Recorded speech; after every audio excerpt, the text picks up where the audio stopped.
और ऐसा होता है, बहुत खुले तौर पे नहीं कहना चाहिए, लेकिन हम देखते हैं कि अगर 4 सीट है और एक ओबीसी का सीट है तो वहाँ NFS लगा दिया जाता है, नॉट फाउंड सुटेबल, जिसका कोई लॉजिक नहीं। अगर एंट्रेंस क्लियर करके आ रहा है तो नॉट फाउंड सुटेबल किस आधार पे तय किया जा रहा है? ये सिर्फ इंटेंशन का मसला है। पहले से ज़्यादा बढ़ गया है क्या?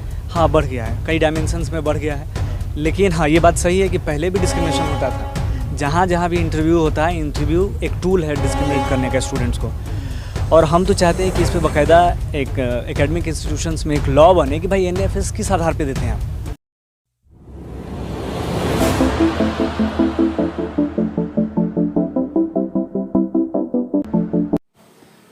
नमस्कार दोस्तों, मैं सुमित यादव। आप देख रहे हैं जनता जानना चाहती है द सुनामी पर।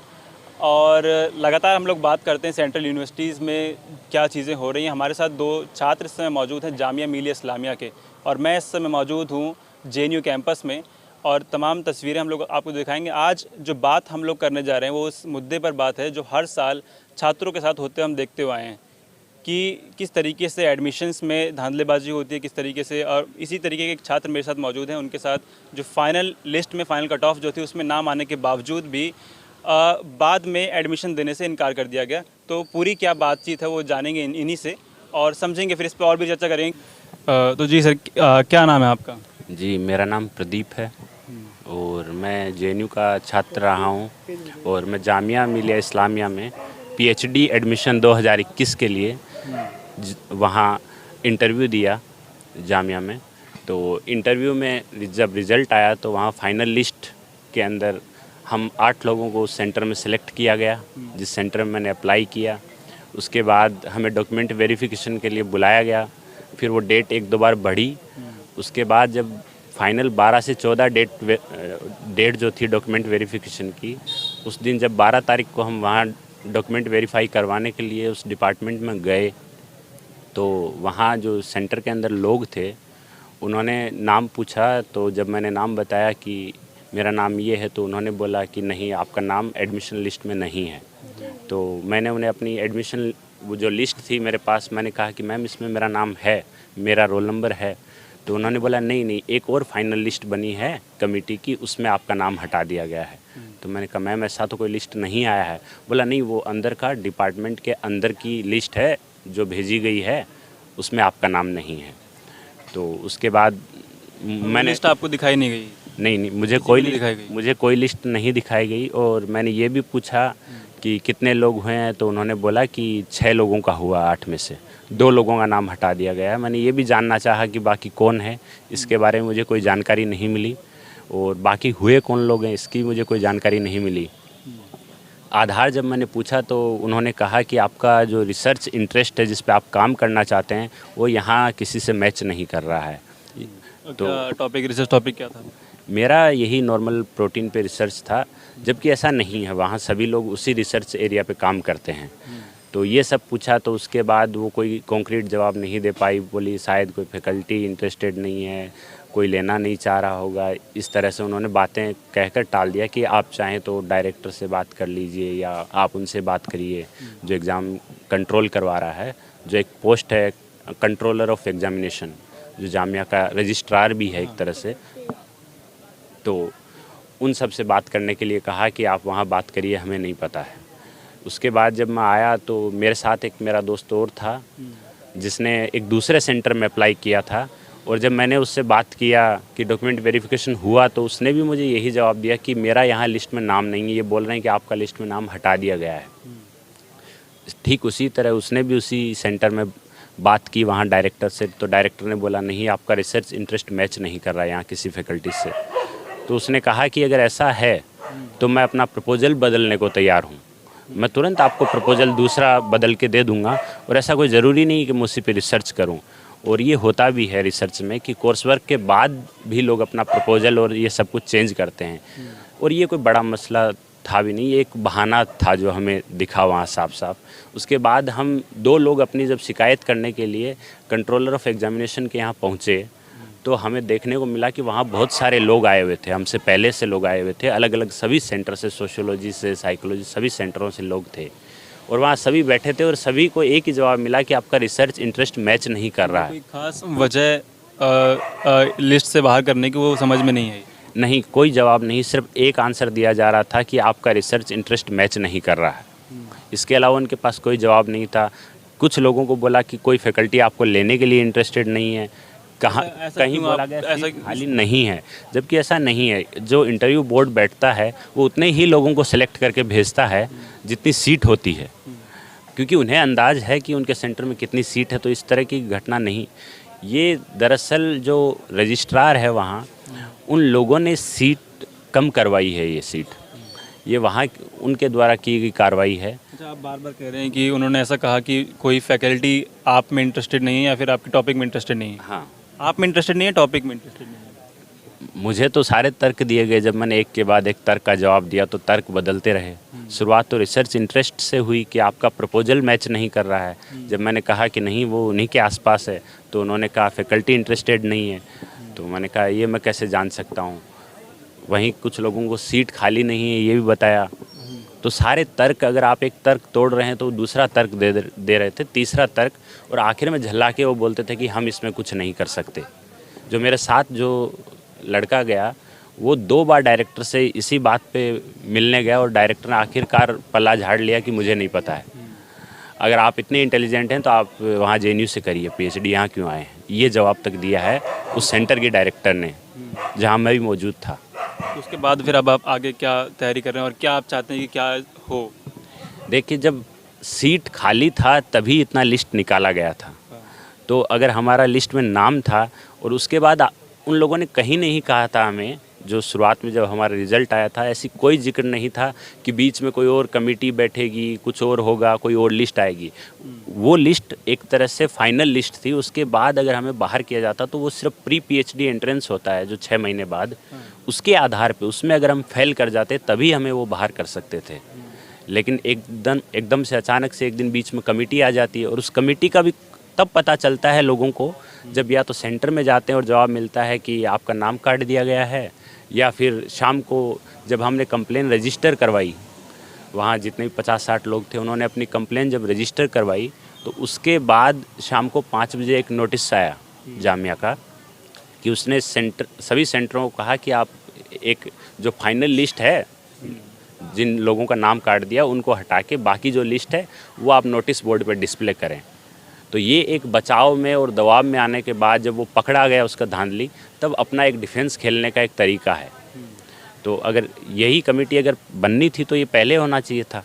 कमेटी तो रिज़ल्ट फाइनल होने से पहले बनती है। आपको क्या वजह लग रही है कि क्या वजह बाहर करने की? बाहर करने की, अब जितने अंदर के लोग हैं सबके अपने अपने तर्क हैं। किसी का कहना है कि आपका तर्क क्या है? आपको क्या लगता है कि क्या वजह हो सकती है? मुझे देखिए, मैं इतना जानता हूँ कि कुछ लोगों को उन्हें बाहर करना था। अगर मैं नहीं तो कोई और होता, इसके अलावा कोई नहीं। अब मैं इसलिए रहा हूँ, शायद मेरी वहाँ तक करने की क्या वजह? आपने कहा कि उतनी ही सीट थी, आपका फाइनल कट ऑफ में नाम भी आया, तो उसके बाद क्यों ही बाहर करना है किसी को भी?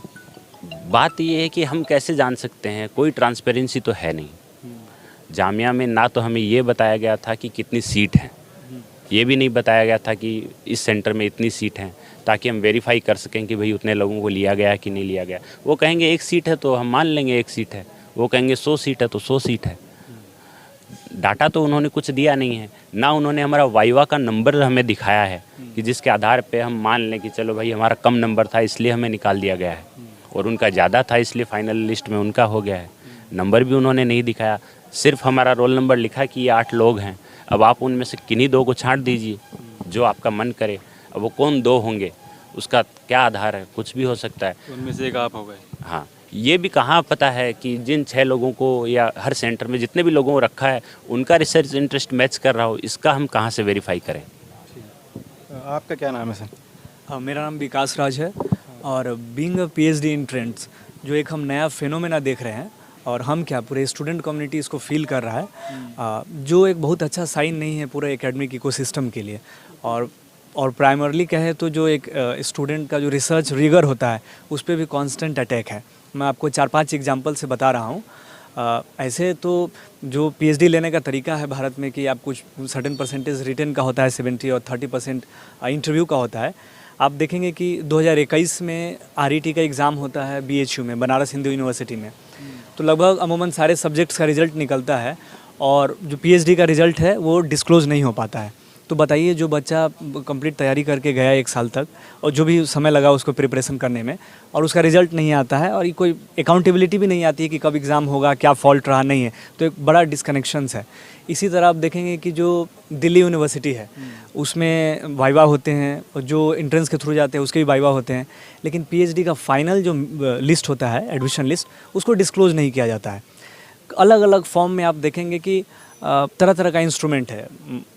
एग्ज़ाम के पहले सीट मैट्रिक्स नहीं निकाला जाता है, कई बार वाइवा का नंबर डिस्क्लोज़ नहीं किया जाता है। तो ये सब इंस्ट्रूमेंट है जो पता नहीं एकेडमिक जगत क्यों अपना रहा है, किसको बाहर करना है, क्या मंसूबा है। इससे छात्र हित में बहुत माने असंतोष है।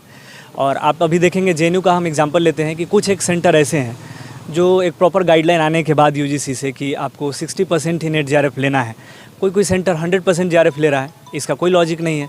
तो सीधे सीधे आप जो है कुछ को बाहर कर दे रहे हैं, प्रॉपर रिजर्वेशन लागू नहीं हो पा रहा है। इवन कई अच्छे प्रोफेसर ने इस पर शंका व्यक्त किया है कि भाई जो PhD होता है, PhD वाइवा 30 मार्क्स का होता है, उसको बाकायदा कंपार्टमेंटलाइज कीजिए कि किस आधार पे क्या नंबर दे रहे हैं, नहीं दे रहे हैं। तो पूरा लैक ऑफ ट्रांसपेरेंसी है, पूरा लैक ऑफ अकाउंटेबिलिटी है और इससे एक बड़ा नुकसान है। जैसे मैंने कहा कि एकेडमिक इकोसिस्टम में एक बड़ा नुकसान है और स्टूडेंट ज़्यादा विक्टिम है, रिसर्च स्कॉलर ज़्यादा विक्टिम है। जैसे अगर हम ख्वाहिश रखते हैं कि हम आगे जाके रिसर्च करें, तो हम इतना एम्बिग्यूटी में है कि पता ही नहीं चल रहा है कि हमारा एडमिशन इंश्योर हो पाएगा या नहीं। अब जैसे जामिया में कुछ बच्चों का फाइनल लिस्ट आने के बाद डॉक्यूमेंट वेरिफिकेशन के दिन ये आर्बिट्ररली बोला जा रहा है कि आपका तो नहीं होगा। तो इररिस्पॉन्सिव इस तरह का बिहेवियर से क्या सोचा जाए। कोई मैंने बताया कि ये थ्रू आउट देख लीजिए, टॉप यूनिवर्सिटीज़ है। BHU का बताया कि वहाँ रिज़ल्ट नहीं निकला, उसके बाद जो बच्चा पैसा पे किया वो भी रिफ़ंड नहीं हुआ। DU में बताया कि पॉलिटिकल साइंस का PhD का रिज़ल्ट डिक्लेयर नहीं हुआ, जिसका हुआ उसको मैंने पर्टिकुलर को मेल कर दिया गया। तो हमें पता ही नहीं कि किसका हुआ, नहीं हुआ, फेयर तरीके से हुआ कि नहीं हुआ। तो बहुत इम्पार्शियल व्यवस्था नहीं है। मैं ये जानना चाह रहा हूँ कि क्योंकि आप खुल के बताएं कि ये जो फेयर एंड फेयर का गेम आप बता रहे हैं, इससे किसको फ़ायदा हो रहा है और किसको नुकसान हो रहा है? अब आप सोच सकते हैं कि अगर रिजर्वेशन सही से लागू नहीं होगा तो रिजर्वेशन इसलिए है ताकि हम पार्टिसिपेशन इंश्योर कर पाए। जो अलग अलग सेक्शंस के सोसाइटी में अलग अलग सेक्शंस के लोग हैं वो बहुत नगण्य है, पहले से भी कम रहे हैं। अगर हम रिजर्वेशन को प्रॉपर्ली लागू नहीं करेंगे, स्कटल करेंगे रिजर्वेशन को, तो बहुसंख्यक जो OBCs हैं या फिर SCs है, STs है, वो बच्चे नहीं आ पाएंगे। और वो नहीं आएंगे तो जिस कम्युनिटी से आते हैं वो और बैकवर्डनेस की स्थिति में चले जाएंगे, जो ऑलरेडी एक रिटार्डेशन के फेज में है। सेकेंड थिंग, अगर देखते हैं कि अगर 100% वाइवा कर देंगे तो आजकल ऐसा तो नहीं है कि बच्चे मेरिटोरियस नहीं होते हैं दूसरे सेक्शंस के जो OBC से आते हैं, जो उधर से नहीं आते हैं, लेकिन वाइवा में आप 30 मार्क्स में आप क्योंकि कंपार्टमेंटलाइज तो है नहीं कि 30 मार्क्स में आप कैसे दे रहे हैं, क्या देख रहे हैं। अगर आपके अंदर कोई प्रेजुडिसेस है तो आप उसके आधार पर मार्क्स देंगे, वो बायसनेस आपका झलकेगा। तो ये सब एक प्रॉब्लम है जिसको लेके प्रॉपर स्ट्रक्चर बनाना चाहिए। नाम के हिसाब से बायसनेस हो रही है, हो सकता है, कंप्लीट हो सकता है और ऐसा होता है। बहुत खुले तौर पे नहीं कहना चाहिए, लेकिन हम देखते हैं कि अगर 4 सीट है और एक OBC का सीट है तो वहाँ NFS लगा दिया जाता है, नॉट फाउंड सुटेबल, जिसका कोई लॉजिक नहीं है। अगर एंट्रेंस क्लियर करके आ रहा है तो नॉट फाउंड सुटेबल किस आधार पर तय किया जा रहा है, ये सिर्फ इंटेंशन का मसला है। अभी कोई प्रोटेस्ट वगैरह आप लोगों का है कुछ? अब यही प्रॉब्लम है कि JNU, DU वगैरह ऐसे इंस्टीट्यूशंस है जिसमें दो जो मेजर आइडियोलॉजी रूल करती है या फिर जो वोट कैटर करती है, अपने अराउंड स्टूडेंट्स को मोबिलाइज़ करती है। तो अगर वो इंटरेस्ट नहीं लेता है तो कॉमन स्टूडेंट के पास कोई स्पेस नहीं है जहाँ जाके अपने इस विरोध को शोकेस कर पाए। सपोज कीजिए कि हम अपना अफिलिएशन किसी पार्टी से नहीं देते हैं, हम किसको लेके जाएं, हम क्या करें? नहीं, मतलब क्योंकि ये प्रॉब्लम जो है ये आज की तो है नहीं कि आज कोई किसी यूनिवर्सिटी में ऐसा केस हो गया। हमेशा से जितनी भी सेंट्रल यूनिवर्सिटीज़ हैं, बड़ी बड़ी यूनिवर्सिटीज़ हैं, चाहे वो दिल्ली की हो, चाहे UP में बनारस हो, इलाहाबाद यूनिवर्सिटी, हर जगह ऐसे केस हम हर साल सुनते हैं। तो क्या समाधान है, क्या सॉल्यूशन? रिसेंट में जो थोड़ा बदलाव ये है कि एडमिनिस्ट्रेशन यूनिवर्सिटीज़ का रिस्पॉन्सिव नहीं है, अनरिस्पॉन्सिव हो गया है। जैसे अगर आप जामिया का पहले से ज़्यादा बढ़ गया है क्या? हाँ, बढ़ गया है, कई डायमेंशंस में बढ़ गया है। लेकिन हाँ, ये बात सही है कि पहले भी डिस्क्रिमिनेशन होता था। जहाँ जहाँ भी इंटरव्यू होता है, इंटरव्यू एक टूल है डिस्क्रिमिनेट करने का स्टूडेंट्स को। और हम तो चाहते हैं कि इस पर बाकायदा एक एकेडमिक इंस्टीट्यूशंस में एक लॉ बने कि भाई NFS किस आधार पे देते हैं आप। ये आप ज़्यादातर देखेंगे कि OBC सीट्स पे होता है, ये अनरिजर्व सीट्स पे नहीं होता है, ये SC सीट्स पे होता है। और इसका सीधा सीधा इम्प्लीकेशंस ये है कि सपोज मान लीजिए कि इस सत्र में हमने एनएफएस लगा दिया ओबीसी की सीट पे, 5 सीटें हैं, तो वो 5 सीट ट्रांसलोकेट हो जाएगी अगली बार टोटल सीट्स में, तो उससे ज़्यादातर अनरिजर्व का सीट बढ़ सकता है। एक हमारा स्पेकुलेशन ये है और ऐसे होता भी है, मैकेनिज्म भी है ये। तो ग्रेजुअली कहीं ना कहीं एक बहुत लंबा खेल खेला जा रहा है कुछ। हाँ, बिल्कुल खेला जा रहा है इसको। जो भी हम कह रहे हैं कि जहाँ तक भी ये बात पहुँच रही है, वेदर प्रोफेसर हो या पॉलिटिशियंस हो या फिर कंसर्न रिसर्च स्टूडेंट्स हो, आपको समझना चाहिए कि भाई यूनिवर्सिटी में अगर एक इंक्लूसिव माहौल बने और आपको लगे कि हर सेक्शंस के बच्चे आए पढ़े लिखे, जो कि एक भारत की समृद्धि का भी निशानी है, तो आपको इस मुद्दे पे बहुत कंसर्न रहना पड़ेगा। इसकी वजह क्या ये भी है क्योंकि हम लोग हमेशा बात करते हैं रिजर्वेशन की, आप भी बात कर रहे हैं, तो ओबीसी प्रोफेसर्स जो हैं सेंट्रल यूनिवर्सिटीज़ में ना के बराबर हैं, नाम मात्र हैं। तो क्या इसका ये भी रीज़न है कि आप लोगों की फैकल्टी, क्योंकि आप ओबीसी कैटेगरी के लोग नहीं है यूनिवर्सिटीज़ में, तो इस वजह से भी जैसे कि भैया ने कहा कि इंटरेस्टेड नहीं है आप में या फिर आपके टॉपिक में? ये हो सकता है, बिल्कुल हो सकता है, क्योंकि अगर मान लीजिए कास्ट इस समाज की सच्चाई है, तो जो भी कास्टिस्ट प्रेजुडिस रखेगा और उसके खिलाफ लड़ने वाले लोग नहीं रहेंगे उसी प्लैंक पे, उसी स्टेज पे, तो बहुत फ्री, मैंने ये कहना है कि फाउल प्लेइंग का भी चांस नहीं रहेगा। आप अपने मनमानी ढंग से जो करेंगे करेंगे, तो ऐसा होता है। सपोज कीजिए कि ओबीसी का प्रोफेसर ही नहीं रहेगा, तो इस मुद्दे, अगर ओबीसी का स्टूडेंट ही ना आ पाए, तो इस मुद्दा बाहर तक जाएगा ही नहीं, जो बहुत पहले से होता आ रहा है। तो हम सहमत हैं इस बात से कि भाई चूँकि ओबीसी के प्रोफेसर कम हैं और स्टूडेंट के साथ इस तरह का मैंने बिहेवियर अपनाया जा रहा है, डिस्क्रिमिनेटरी बिहेवियर, तो और उस पर बुरा असर पड़ रहा है। तो जो प्रोफेसर अभी हैं उनसे कुछ अपील करना चाहते हैं? हम तो यही अपील करना चाहते हैं कि जो भी सोशल जस्टिस को मानने वाले लोग हैं, जो चाहते हैं कि यूनिवर्सिटी एक ऐसा हब बने जहाँ से बहुत अच्छा प्रोडक्ट निकले, या फिर भारत की बढ़ोतरी में जो एक रिसर्च, यहाँ इंडियन रिसर्च का योगदान हो, तो आपको सोचना चाहिए कि इस तरह का जो प्रैक्टिसेस हो रहा है, जिसमें प्राइमरली जो वाइवा का जो 30 मार्क्स होता है, उसको बहुत कंसिडरेशन में रखना चाहिए कि कैसे कंडक्ट किया जाता है, उसका प्रॉपर डॉक्यूमेंटेशन है कि नहीं, अगर मार्क्स दिया भी जा रहा है तो किस आधार पर दिया जा रहा है, इसको एक रखना चाहिए। दूसरा ये देखना चाहिए कि 100% जो वाइवा है, 100% जो जेआरएफ सीट्स हैं, वो तो बिल्कुल ही नहीं होना चाहिए। सपोज जो first timer first generation learner है, किसी तरह नेट अचीव कर पा रहा है और थोड़े मार्क्स से रह पा रहा है, जेआरएफ नहीं क्लियर कर पा रहा है, तो उसके लिए आप रास्ता ही ब्लॉक कर दे रहे हैं कि वह ही नहीं पाएगा। पार्शियली उसको एक समय देना चाहिए, कि एक स्पेस देना चाहिए कि आप एंट्रेंस के थ्रू भी आ जाइए। तो ये दो को तो बहुत संजीदगी से देखनी चाहिए। ठीक, तो लगातार इसकी बात मैं भी कई बार अपने चैनल के माध्यम से कर चुका हूँ, कई लोगों से इस पर बात भी की गई है कि मैं उस पर नहीं जाऊंगा कि मंडल कमीशन और तमाम चीज़ें, उसका मंडल कमीशन की सिफारिश लागू हुई, उसके कितने साल बाद कितने प्रोफेसर दिल्ली यूनिवर्सिटीज़ में या फिर जेएनयू में, जामिया में या फिर किसी भी सेंट्रल यूनिवर्सिटी में कितने प्रोफेसर अभी हैं, 2022 चल रहा है। ये जो धांधलेबाजी है जाति के आधार पर, ख़ास तौर से जो जाति के आधार पर जो धांधली होती है, उसमें कितना हो रहा है। फ़िलहाल ये वीडियो मैं ख़त्म कर रहा हूँ, आप लोगों से मुलाकात होगी दूसरी वीडियो में कुछ और मुद्दे के साथ, इसी तरीके के किस तरीके से इस चीज़ों को सुधारा जाए। तो जुड़े रहें आप लोग हमारे साथ, देखते 10 तब तक नमस्कार, खुश रहें, स्वस्थ रहें।